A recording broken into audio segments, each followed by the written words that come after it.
룻기 1장 11절에서 18절 말씀 한 절씩 교독하도록 하겠습니다. 나오미가 이르되 내 딸들아 돌아가라. 너희가 어찌 나와 함께 가려느냐? 내 태중에 너희의 남편 될 아들들이 아직 있느냐? 내 딸들아 되돌아가라. 나는 늙었으니 남편을 두지 못할지라. 가령 내가 소망이 있다고 말한다든지 오늘 밤에 남편을 두어 아들들을 낳는다 하더라도 너희가 어찌 그들이 자라기를 기다리겠으며 어찌 남편 없이 지내겠다고 결심하겠느냐? 내 딸들아 그렇지 아니하리라. 여호와의 손이 나를 치셨으므로 나는 너희로 말미암아 더욱 마음이 아프도다 하매 그들이 소리를 높여 다시 울더니 오르바는 그의 시어머니에게 입맞추되 룻은 그를 붙쫓았더라.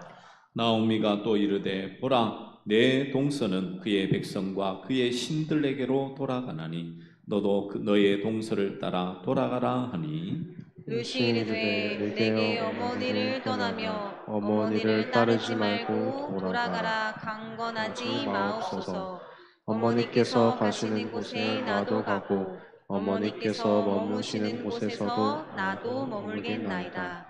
어머니의 백성이 나의 백성이 되고 어머니의 하나님이 나의 하나님이 되시리니 어머니께서 죽으시는 곳에서 나도 죽어 거기 묻힐 것이라. 만일 내가 죽는 일 외에 어머니를 떠나면 여호와께서 내게 벌을 내리시고 더 내리시기를 원하나이다 하는지라. 나오미가 룻이 자기와 함께 가기로 굳게 결심함을 보고 그에게 말하기를 그치니라. 아멘. 하나님은 우리의 창조주 하나님 되시죠. 우리는 하나님께서 지으신 피조물입니다. 피조물인 우리 인간이 하나님을 다 이해한다는 것은 결코 쉬운 일이 아니죠. 아니, 그것은 불가능에 가까운 일입니다. 우리가 사람의 생각이나 사람의 계획도 모르는데 어떻게 보이지 않는 하나님의 그 계획과 그 섭리를 다 이해할 수가 있겠습니까? 하나님은 우리의 무지한 인생을 위하여 하나님의 말씀으로 계시하여 하나님의 뜻이 무엇인지, 우리를 어떻게 인도하시는지, 어떤 하나님이신지를 잘 보여주고 계시죠. 그러면 우리가 하나님을 믿고 따를 때에 그러면 어떻게 하나님을 믿고 따라가며 살아가야 되겠습니까? 단순히 하나님을 나의 편이라 생각하고 하나님께서는 내 편이 되셔서 나의 모든 것을 돌보아 주신다라고만 생각해서는 안 되겠죠. 그것은 우리의 착각입니다. 하나님께서 내 편이시다라는 것은 내 유익과 이익을 위해서 하나님께서 나의 도움이 된다는 것이죠. 그것은 내가 필요할 때는 하나님을 쓰고 필요 없을 때는 하나님을 안 쓰겠다는 말과 똑같은 의미이기도 한 것입니다. 그러므로 우리가 하나님은 내 편이시다라는 그 생각을 버리고 정말 하나님께서 우리의 참된 주가 되시며 왕이 되신다라는 그 의미를 우리가 성경 안에서 잘 발견하셔야 되는 거예요. 그래서 우리 몸, 우리의 영혼을 책임지시는 하나님, 그 하나님이 우리의 주시며 왕이시다라는 그 의미가 성경에서 어떻게 말씀하고 있는지 오늘 주의 말씀을 통해서 잘 발견하시고, 그러면 그 모습이 참된 신앙의 모습임을 기억하셔서 매 순간 하나님만을 나의 왕으로 나의 주로 모시며 살아가는 우리 모든 믿음의 종들 되시기를 간절히 축복합니다. 네. 그러면 오늘 이제 하나님은 나의 왕이 되신다. 그것을 오늘 주의 말씀을 통해서 우리가 좀 함께 살펴봐야 되는데요. 그런데 오늘 이 룻기 1장의 말씀은 이제 그 배경을 이렇게 말씀하고 있습니다. 룻기 1장 1절에서 4절까지 보시면 그 배경을 참 간략하게 좀 잘 말씀하고 있어요. 우리 룻기 1장 1절 말씀 한번 볼까요? 눈으로 보시고 제가 한번 읽어드리겠습니다. 사사들이 치리하던 때에 그 땅에 흉년이 드니라. 유다 베들레헴의 한 사람이 그의 아내와 두 아들을 데리고 모압 지방에 가서 거류하였는데, 사사들이 치리하던 때라는 것은 바로 이 시대가, 룻기의 시대가 사사 시대라는 것을 알 수가 있죠. 여러분, 사사 시대의 가장 큰 특징은 무엇이었나요? 그 땅에 왕이 없으므로 사람들이 자신들의 소견에 따라 옳은 대로 행하였던 시대였죠. 왕이신 하나님이 그 땅의 참된 주요 왕이셨지만 사람들은 하나님을 왕으로 모시지 않았습니다. 나 자신을 왕으로 생각하고 자신의 소견, 자신의 생각대로, 자신의 지식대로 살았던 시대가 바로 사사 시대였죠. 그 시대의 이야기입니다. 그런데 참 재밌는 것은요, 흉년이 들던 그때에 한 가정이 모압 지방으로 거류하러 갑니다. 거류한다는 것은 잠시 잠깐 가려는 생각을 가지고 있었던 것 같아요. 그런데 그 가장의 이름이 참 재미가 있어요. 그게 뭐냐면 엘리멜렉이라는 아버지죠. 그 아버지의 이름의 뜻이 무엇이냐면 여호와는 나의 왕이시다라는 뜻을 가지고 있어요. 아니, 여러분 한번 생각해 보세요. 사사 시대에 왕이 없으므로 자기 소견에 옳은 대로 행하던 그 시대에 그 이름은 어떻다고요? 여호와는 나의 왕이시다. 하나님께서 왕이시면요, 그 땅에 흉년을 내리면 어떻게 해야 되겠습니까? 흉년을 있는 그대로 받아들여야 되죠. 여러분, 이것을 좀 이해하셔야지만 오늘 말씀을 좀 잘 이렇게 이해하고 또 이렇게 말씀을 은혜대로 잘 우리가 수용하며 또 순종하며 살아갈 수 있을 거예요. 우리는 흔히 하나님을 믿으면 우리 인생에 흉년이 없고 항상 풍년만 있다고 생각하는 것은 잘못된 생각이겠죠. 때로는 하나님께서 흉년을 허락하시기도 하고요, 죄로 말미암아 흉년이 오기도 하고, 여러 가지 상황과 여러 가지 이유로 우리의 살아가는 인생 가운데에 흉년 같은 어려움과 고통이 찾아오기도 합니다. 그런데 그렇게 하시는 하나님의 뜻이, 섭리가 있다는 사실을 우리 인생은 다 알지 못하죠. 깨닫지 못합니다. 그러면 어떻게 해야 되겠습니까? 왕이신 하나님께 그 뜻을 물으며 그 가운데에 함께 거하는 것이 진정한 하나님을 아는 자의 참된 모습이겠죠. 그런데 하나님을 나의 왕이라고 이름은 붙여놓았지만 자신의 생각대로 살기 힘들으니 나는 이방 땅으로 갈래라고 가는 것은 잘못된 모습이겠죠. 그것은 신앙의 모습이 아닙니다.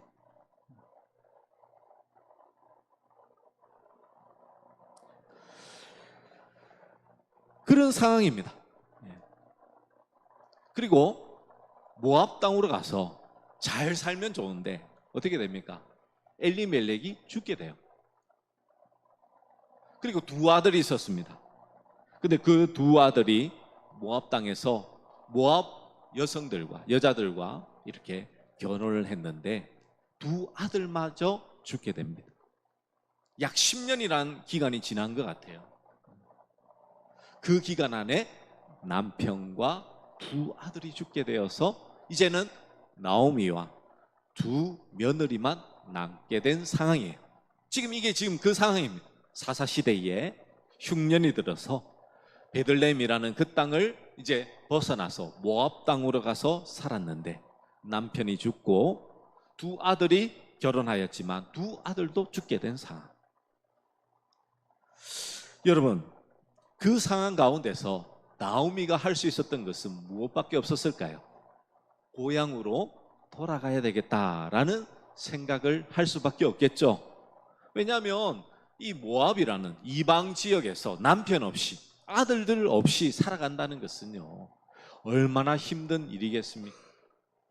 그래서 마침 그때에 하나님께서 자신의 고향을 돌아보셔서 흉년이 그치고 양식이 있다는 소문을 듣고는 이제 고향으로 돌아가려고 하는 거예요. 근데 이 나오미가 두 며느리를 또 생각하는 마음이 지극합니다. 며느리들에게 이제 너의 고향으로 다 돌아가라, 자기의 어머니들에게 돌아가라고 그렇게 말을 하는 거예요. 근데 그 며느리들도 시어머니를 향한 마음이 아주 가득하죠. 눈물을 흘리면서 아니 나는 절대 갈 수 없습니다 라고 이야기를 합니다. 지금이라면 그 두 며느리를 데리고 또 살아갈 수 있겠지만 그 당시 결혼의 상황이나 시대적 배경은 좀 다르죠. 지금은 이렇게 이혼을 하더라도 이렇게 남편을 사별하더라도 다시 재혼하거나 여러 가지 사회적인 활동이 가능했지만 그 당시는 여인들이 사회적 활동을 하거나 돈을 벌어서 이 가정을 꾸리는 것은 결코 쉽지 않았습니다. 그리고 이 형사취수제라는 그런 제도가 있어서 이렇게 형이 죽고 나면 그 동생이, 그리고 그 동생이 죽어서 없으면 친척들이 그 가정의 이 며느리들을 책임지는 그 제도가 있었어요. 하나님께서 이 제도를 주신 이유는 바로 아내의 여인들의 후손, 바로 메시아가 오는 그것을 지켜 하기 위해서 그렇게 행한 것이죠. 만약 후손이 없어서 끊어지면 어떻게 되겠습니까? 예수님이 오실 수 없잖아요. 그래서 항상 그 씨를 이어서 계속 유지하여 하나님의 언약이, 우리의 구원자 메시아가 이 땅에 올 수 있도록 그렇게 하나님께서 만들어 놓으신 거예요. 그래서 나오미가 이렇게 설명을 하죠. 1장 11절 말씀에 이렇게 말합니다. 같이 한번 읽어볼까요? 준비 시작. 나오미가 이르되 내 딸들아 돌아가라. 너희가 어찌 나와 함께 가려느냐. 내 태중에 너희의 남편 될 아들들이 아직 있느냐. 아멘. 내 태중에 아들들이 있느냐, 이 말은 내가 너희들을 감당할 수 없다, 책임질 수 없다라는 말이죠. 만약 돌아갔을 때에 어떻게 될지, 여인 둘이 모여서 있으면 더 살기 힘들다는 것입니다. 소망이 없다는 거예요. 소망이 없다는 거예요. 그렇게 계속 또 이렇게 건면을 하니까 오르바는 이제 한 며느리는 이제 자기 고향으로 그렇게 돌아가게 됩니다. 근데 룻은 돌아가지 않죠. 말을 안 들었습니다. 어떻게 말씀합니까? 우리 16절 말씀, 우리 중요 말씀인데요. 우리 함께 같이 한번 읽어보도록 하겠습니다. 준비 시작. 룻이 이르되 내게 어머니를 떠나며 어머니를 따르지 말고 돌아가라. 강건하지 마옵소서. 어머니께서 가시는 곳에 나도 가고 어머니께서 머무시는 곳에서 나도 머물겠나이다. 어머니의 백성이 나의 백성이 되고 어머니의 하나님이 나의 하나님이 되시리니. 아멘. 여러분 한번 잘 생각해 보세요. 지금 룻은요, 어머니의 하나님이 나의 하나님이 된다라고 신앙 고백을 하고 있습니다. 근데 한번 상황을 한번 보시면 이 나오미의 하나님은 어떤 하나님이세요? 우리가 흔히 생각하듯이 세상에서 성공하고 흉년이 없으며 풍년이 가득한 하나님을 경험했던 하나님이었나요? 아니죠. 물론 잘못했어요. 하나님의 약속의 땅, 언약의 땅을 버리고 이방 땅 간 거 잘못했습니다. 근데 그 먼저 생각은 거류, 잠깐 피하러 간 거잖아요. 아브라함이나 이삭이나 그런 사람들도 다 그렇게 간 적이 있으니까 아마도 그렇게 갔던 것이 아닌가라고 생각해 볼 수는 있습니다. 그런데 그렇게 갔는데 남편도 죽고 두 아들들도 다 죽었어요. 그런데 그 하나님을 지금 룻은 뭐라고 고백하고 있다고요? 나의 하나님. 아니, 세상의 생각이나 상식으로 이게 좀 이해가 되십니까?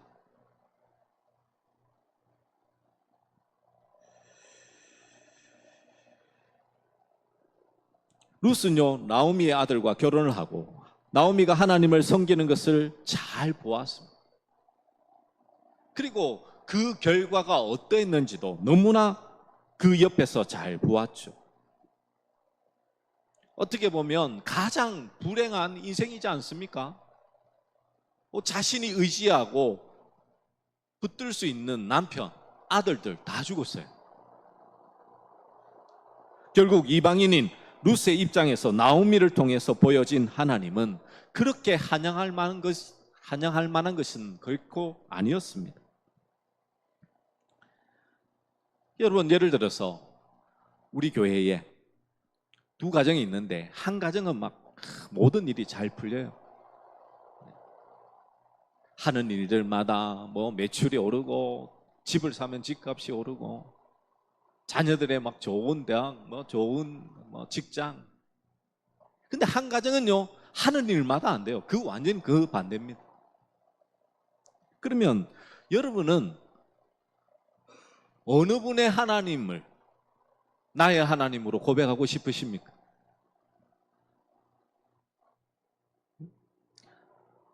아니, 당연히 사람이라면 잘 되는 집에 하나님을 나의 하나님으로 섬기고 싶잖아요, 여러분. 그렇지 않습니까? 아니, 그 인생이 늘 실패하고 잘 되는 거 하나 없고 남편이 죽고 아들들 다 죽고 그런 하나님, 나의 하나님이라고 여러분 고백할 수 있겠습니까? 물론 자신의 입장이 아니면요, 하나님의 섭리가 있고 하나님의 인도하심이 있을 거야 라고 말은 할 수 있겠죠. 근데 직접 내가 그 경험을 한다면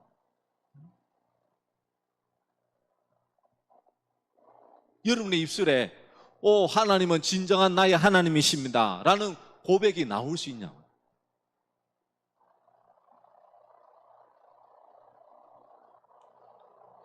흉년 때문에 객지로 가게 된 나오미에게 남편과 두 아들을 잃어버리게 하는 그 하나님이 여러분 이해되시냐고요. 분명히 나오미도 알고 있었습니다. 그래서 13절에 보시면 이렇게 말하죠. 중반에 보시면 내 딸들아 그렇지 아니하니라 여호와의 손이 나를 치셨으므로 나는 너희로 말미암아 더욱 마음이 아프도다 하매. 자기의 인생 가운데에 하나님이 뭐 하셨다고요? 치셨다고. 분명히 나오미도 알고 있어요. 그리고 그 말을, 그리고 일어난 모든 일들을 본 것이 바로 룻이었습니다. 근데 그의 어머니에게 뭐라고 말하냐면 어머니의 하나님이 나의 하나님이다 라고 고백하고 있다니까요. 이건 단순히 교회에서 나온 말이 아니에요, 여러분. 아니, 얼마나 효심이 깊으면 그 인생이 거의 멸망 단계, 완전히 망한 단계에 당신의 하나님이 나의 하나님이다라고 어떻게 고백할 수 있겠습니까? 우리는 신앙생활 하면서도요, 영혼 심리, 어떻게 보면 참 우리 인생에 잘 되는 일에는 우리의 눈과 시선이 많이 이렇게 쏠릴 때가 많습니다. 스데반이 순교하기 전 그의 얼굴이 천사같이 변한 그 모습, 그리고 환상 중에 하나님 우편에 계신 예수 그리스도를 바라보는 그것을 우리는 죽기 전에 그것을 누리기를 원하죠. 근데 여러분, 스데반처럼 돌에 맞아 죽는 그 순교를 정말 원하고 계십니까? 돌에 맞아서 그렇게 죽어야지만 그런 모습이 드러나는데, 우리는 어려운 거는, 실패하는 것은, 고난당하는 것은 자꾸 외면하려고 해요. 사도 바울의 옥에 갇혔을 때에 찬송하며 기도하니 옥문이 열렸습니다. 얼마나 하나님의 놀라운 기적입니까? 그런데 그 옥문이 열리기 전에 바울이 얼마나 아무런 이유 없이, 죄 없이 그렇게 옥에 갇히게 되었고, 채찍에 맞아 살갗이 찢겨지는 그런 고통은 당하려 하지 않습니다. 나타나는 영웅적인 그 영광만을 바라고 그렇게 하나님께서 인도하시며, 왜 하나님 나를 버리십니까? 왜 하나님 나에게 이런 일을 주십니까? 라고 말하는 것이 우리들의 모습이지 않습니까? 결국 단 것만 골라 먹고 쓴 것은 뱉어버리겠다는 그 속셈이 우리의 마음속에 가득한 것 아닙니까, 여러분? 뭐 제가 이렇게 설교를 하고 있지만 저라고 뭐 그렇다, 완전히 뭐 그렇지 않다라고 말을 못해요. 정말 우리 인생에 예기치 못한 사건, 사고, 인간이 경험할 수 없는 가장 큰 고난이 닥치면요, 그만큼 힘든 것이 어디 있습니까?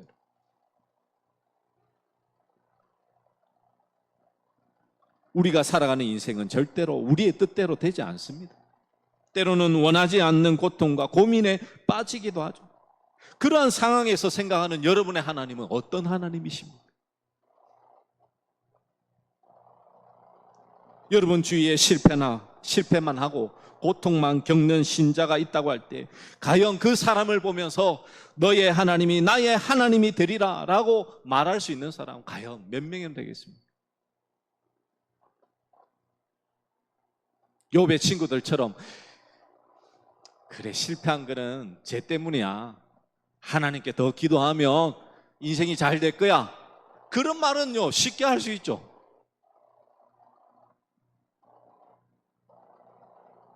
근데 내가 경험하면, 내가 그 상황 가운데 있으면 나는 어떻게 하나님 앞에 반응하고 있냐고, 어떻게 하나님 앞에 고백하고 있냐고.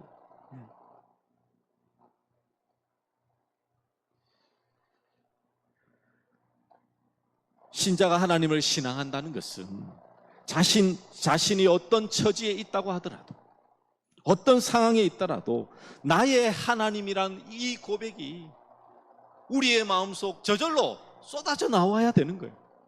이게 바른 신앙이라는 거예요. 참 신앙이라는 거예요. 좋은 일에서는 나의 하나님이라고 말하면서 자신에게 조금이라도 불리하거나 나쁜 일이 일어난다면 금방 원망의 대상으로 바뀐다면 그건 신앙이 아닙니다, 여러분. 그래서 뭐 옛날에는 신앙이 좋았다가 지금이 신앙 안 좋은 사람 보고 과거에는 참 신앙이 좋았는데, 그거 틀린 말이에요.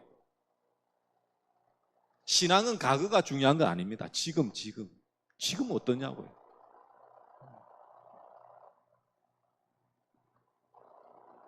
괴로울 때나 편안할 때나, 기쁠 때나 슬플 때나, 건강할 때나 병들 때나 여전히 나의 하나님으로 고백되어지는 놀라운 은혜가 우리 모든 믿음의 성도님들 가운데 있기를 간절히 축복합니다. 예. 그게 참된 신앙이죠, 여러분. 룻은 자신의 희망을 따로 간직하고 살지 않았습니다. 만약 룻에게 다른 자기만의 희망이 있었다면 희망이 없는 나오미를 따라갔겠습니까? 이제 나오미에게는요 하나님밖에 소망이 없었어요. 하나님밖에 소망이 없습니다. 다른 거 없어요. 이제 그런 하나님을 붙들고 가는 게 누구라고요? 룻.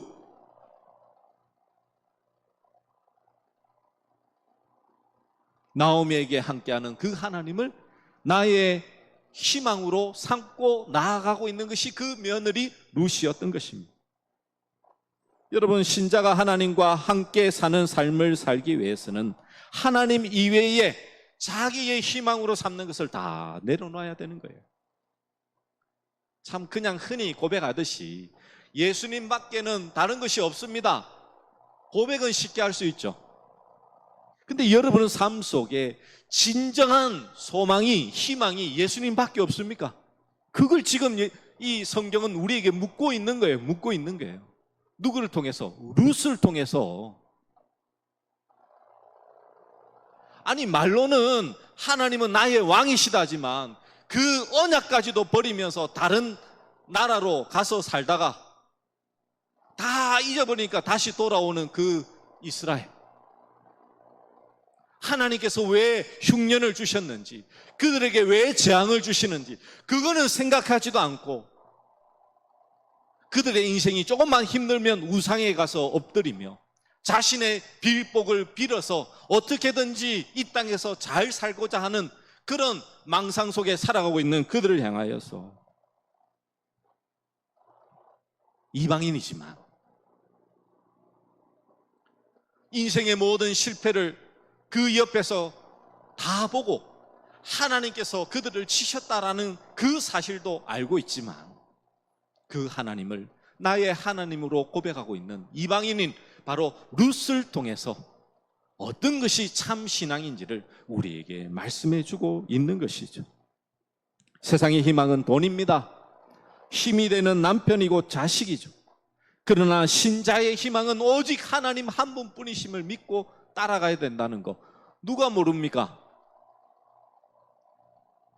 누가 모르나요? 말로는 다 그렇게 하시죠. 그런데 진짜 여러분의 인생에 힘듦이 있을 때에, 여러분의 인생의 모든 힘들, 소망했던 것들이 다 사라졌을 때에 정말 예수님만이 나의 힘이십니다, 소망입니다 라는 고백이 우리의 마음속에 흘러나오고 있냐고요. 잘 될 때 신앙생활 잘하는 거요, 누구나 다 잘할 수 있습니다. 그거 참 신앙 아니에요, 여러분. 여러분의 인생에 있어서 가장 힘들 때 하나님이 나의 하나님이십니다, 예수님만이 나의 모든 것 되십니다 라는 고백이 여러분의 심령 안에 정말 쏟아져 나오는 그 은혜가 있기를 간절히 축복합니다. 그것이 바로 참 신앙이라고요. 참 신앙.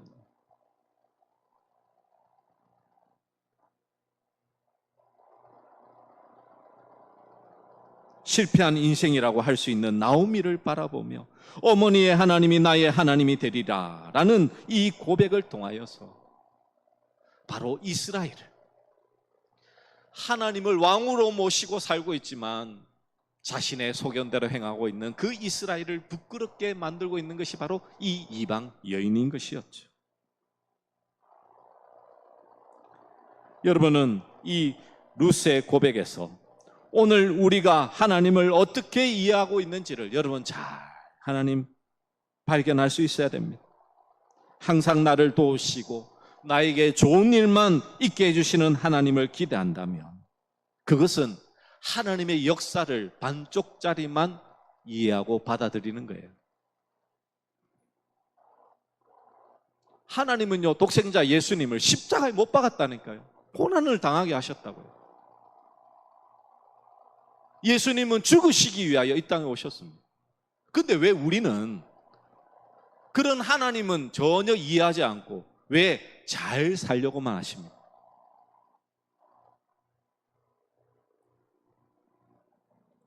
독생자 그리스도를 세상에 보내셔서 죽게 하시는 하나님의 고난을 여러분 이해해 보신 적 있으십니까?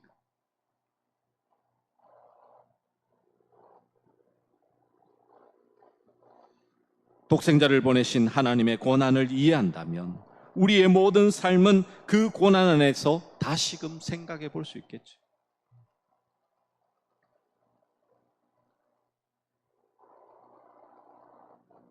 그럴 때 우리는 어떤 형편, 어떤 상황에서도 변함없이 나의 하나님으로 고백하며 살 수 있지 않겠습니까? 여러분 오해하지 마십시오. 제가 이렇게 설교한다고 여러분의 인생에 고난만이, 어려움만이 찾아오도록 그렇게 말씀드리는 거 아니에요. 하나님 모든 것을 합력하여 선을 이루시는데 우리가 하나님을 오해하면요, 잘못 이해하면 우리의 신앙이 잘못된 길로 갈 수밖에 없어요. 그래서 어려운 일 찾아보면요, 내 본 모습이 드러난다니까요. 아니, 하나님을 나의 왕이라고, 나의 주라고 고백하면서 내 삶 가운데 일어나는 내가 생각할 때 안 좋은 것들이 있으면 왜 하나님을 원망하십니까? 왜 하나님을 떠난다라고 이야기합니까? 그건 신앙이 아니라고요. 어느 길로 가든지 주님과 함께하면 그 길이 우리에게 형통의 길이잖아요. 복의 길이잖아요. 때로는 힘들 수도 있어요. 어려울 수도 있어요. 근데 그것을 견디면, 그곳에서 머물면 하나님의 그 은혜가 우리의 삶 속에 함께함을 여러분 잘 아시지 않습니까? 근데 당장 내 눈앞에 있는, 내 앞에 있는 어려움 때문에 그 하나님을 하나님으로 고백하지 못하고 내 소견에 옳은 대로만 행한다면 우리는 바른 신앙을 행하며 살아갈 수 없게 되는 것이죠. 그러므로 매일의 삶 속에서 이룻과 같이 어떤 상황과 어떤 형편에서도 하나님을 나의 하나님이라고 고백할 수 있는, 어떤 상황과 어떤 형편입니다. 때로는 나를 고난 가운데도 인도하실 때 있고요, 홍해와 같이 각 막힌, 사방이 막힌 곳으로 우리를 인도하실 때 있습니다. 근데 홍해 앞에 서지 않으면 홍해를 우리는 건널 수가 없겠죠. 때로는 우리를 힘든가 어려움 속에서 하나님이 하나님 되심을, 예수님이 우리의 구주 되심을 보여주실 때까지 묵묵히 주님만을 소망하시면서 매 순간 하나님과 늘 동행하며 살아가는 우리 모든 믿음의 종들 되시기를 간절히 축복합니다. 우리 말씀을 기억하며 우리 비준비하시니 함께 찬양하도록 하겠습니다.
예루살렘아